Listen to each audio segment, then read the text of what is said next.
There is a good chance that if you drive a second-hand car, the police might knock on your door, impound your car and crush it, leaving you paying years of installments for a car that does not exist anymore. And that's because the car you're driving might have been stolen, cloned and sold to you without you being none the wiser. So then, let's have a conversation.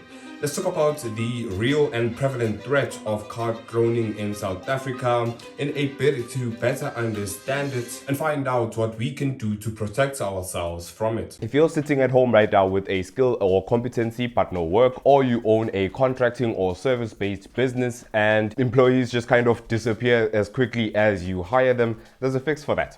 It's called JulukaWorx. It's a site built so that skilled people can actually find work and employers can actually connect to skilled individuals who are eager and competent enough to get the job done. If you're looking for a job, you just go onto JulukaWorx.co.za. You make a profile showing off all of your qualifications and competencies, whether you're a plumber, an electrician, a welder, or a machinery operator, whatever it is. You make a profile on JulukaWorx and jobs come to you, or you look for jobs posted by employers. And if you're the one hiring, if you're the employer yourself, you can find properly vetted workers who are eager and ready to work, and not people who are just going to come into your job site, steal your tools and then disappear afterwards. Please go check out JulukaWorx.co.za if you are looking for a job or you're looking to hire, and support the people who support the channel. It is estimated that around 20,000 stolen and unrecovered cars valued at around 4 billion rand are re-entering our car market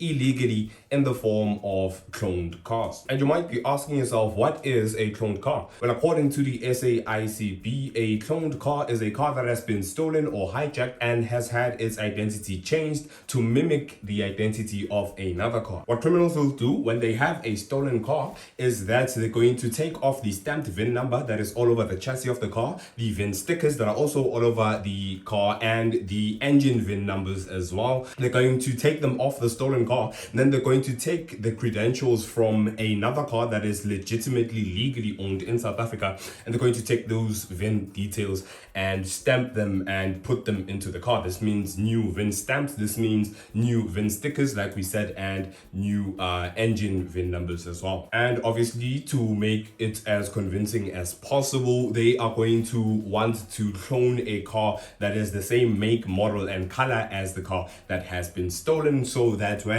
police run the VIN number, it looks optically like the same car. And with how intricate this entire operation is, with changing the VIN numbers of a vehicle and then re-registering a stolen vehicle as one that hasn't been stolen as legal vehicle, it's something that requires a lot of manpower. So this usually happens, or this is usually facilitated by a criminal syndicate specializing in the cloning of stolen vehicles. They will have people who are specialists in cloning VIN numbers. They will have people who are specialists in stealing the cars. They'll have corrupt individuals inside the Department of Transport that are able to register these cars and license them and put them back on our roads legally. Just had to do a quick impromptu venue change there, location change, because the studio is just getting a bit too hot. The studio is getting a bit too heated for my liking. So now we're out here in the Mpumalanga wilderness.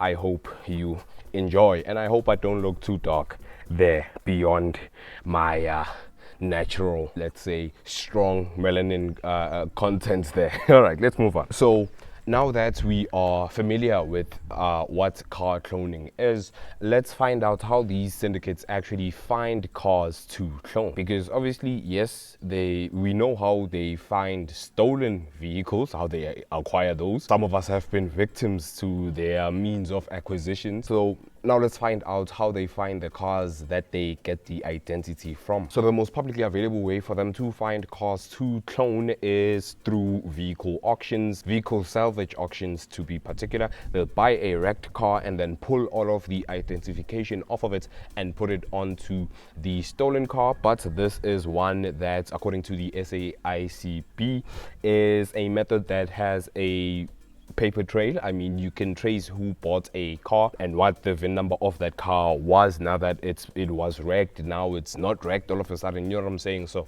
there's a paper trail to that method, so it's easy for law enforcement to find those types of cars. So Yes, it's a method that they do use, but it's not the most preferred way that they get cars to clone. They can also find cars through dormant records on the eNazi system. This happens when a car is manufactured in South Africa and its record is obviously going to be created at that point when it's manufactured, and then it is exported overseas or, you know, cross-border into another country. Its manufacturer imports build or MIB record still remains in the country and remains on the eNazi's online system, something that criminal syndicates can take advantage of if they have corrupt individuals working in the transport departments. They can obviously access those records and get a car's identity in that way. And the last and probably most scary way that they find identities to clone is they clone live vehicles that are actively on the road registered to people. This usually happens when a car is financed. They hijack the identity of that car, I'm assuming through the financing institution. They have people working inside the financing institution,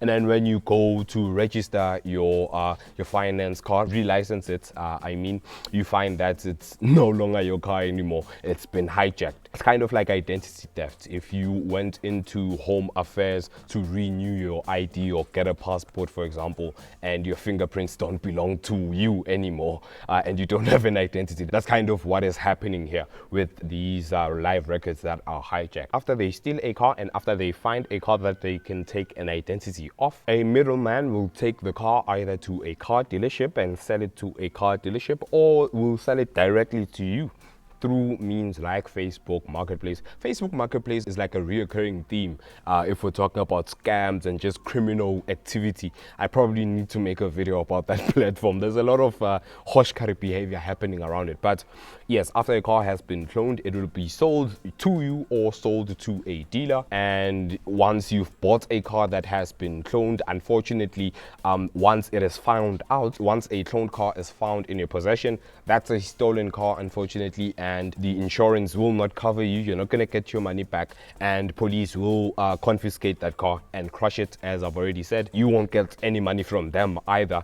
And if you were financing that car, you're going to have to continue paying a car that is non-existent, that's not yours anymore, because unfortunately you bought a stolen car in a way. So now that we've talked about probably the more well-known form of vehicle cloning, which is actually cloning the vehicle itself, let's talk about another form of cloning happening in South Africa right now, which is number plate cloning. Countrywide statistics in South Africa show that 1 in 5 number plates are cloned. That's scary. That's a lot of number plates. And this usually happens when criminals take the legitimate number plate details of a vehicle and duplicate them onto another vehicle. Doesn't necessarily even need to be a car of like the same make or same color. They just need to have the number plate, and they use that number plate to commit things like crimes. They use that number plate to commit traffic offenses, speeding, and all that type of stuff. And the fines still go to you with the original number plates. They're not going to pay anything. If they commit any kind of traffic offense with that fake number plate of yours that they've cloned, the fines go to you, and not paying those fines can result in you getting arrested when a roadblock happens, because you will have a warrant out for your arrest because of overdue fines. Now, government is trying to fix this, which is surprising because the South African government never tries to fix anything, but we're appreciative of the little that they're trying to fix. They did try to fix this by piloting a new number plate system that is more technologically advanced and is designed to detect stuff like vehicle theft, fraud, number plate cloning, all that type of stuff. But as you know, we can't really trust the South African government with much of anything, and if people are able to right now duplicate number plates and print fake number plates out there, what's going to stop them from using probably the same channels they're using now to print the new number plates as well? Nothing is going to stop them. That's the answer to that question. So we need to know what we can do to protect ourselves, not only from number plate cloning, which is something that can happen a lot easier, but also something that is a threat itself, vehicle cloning as well. We need to know how we can protect ourselves. So let's talk about that. So let's start by talking about what you can do to protect yourself from vehicle cloning. The first thing is never buy a car without a Nazi's registration certificate. Just don't do it. Why would you buy a car that doesn't have a registration certificate? Unless it's a finance car and you're buying it off of a private seller, you would need to either settle that debt to get the registration certificate from the financer, because with finance cars, the registration certificates are held by them until the car is paid off. You'd either have to take the debt on with that financer or pay the car off at the financer and get that certificate, but never buy a car without one. And once you have your registration certificate, make sure that all of the details that are on the certificates match the details that are on the car. Stuff like your VIN number, your license plates, all of that. Make sure that the details are matching as well. If a car has foreign number plates, it is advertised for sale with foreign number plates,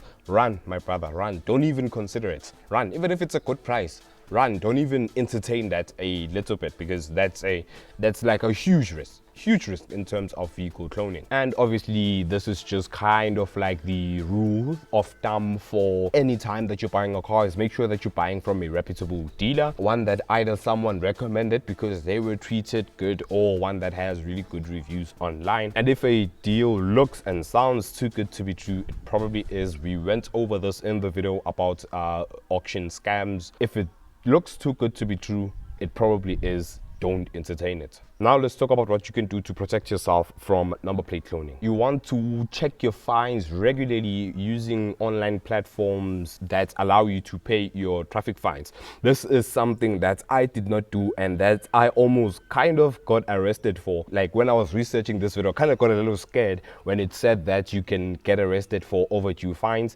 because whenever I sold my BMW, I had overdue fines from my Mazda, a car that not a lot of you guys, but like the small minority of you guys that have been on the channel since its beginning, you'll know that I had that car like last year. So I had fines from like last year I hadn't paid. They were way overdue, and I had to get on an online platform and pay them off so that We Buy Cars could buy the car. So always just check your fines, pay them. If you see that these are fines, or you look at the images, because if they email a fine to you, it's going to be something where you can view the pictures. If you see that, hey man, that's not my car, or I was never there, if it looks like a fraudulent fine, dispute it obviously with supporting evidence that maybe if you have a tracker on your car, ask the tracker to give you the evidence of where your car was on that day, to prove that you went on that specific road driving that specific speed, for example. And just like a general rule of thumb is have tracking on your vehicle. Now I'm not sure how far tracking companies can go in terms of the records that they keep on your car. I'm not sure about that, but having tracking is better than not having tracking. That might be something where it might help you produce records when you're asked in court to prove that you're innocent in terms of the fines if they're fraudulent. So yes guys, that is it for the video about vehicle cloning. Thank you very much for watching, and until the next one, goodbye.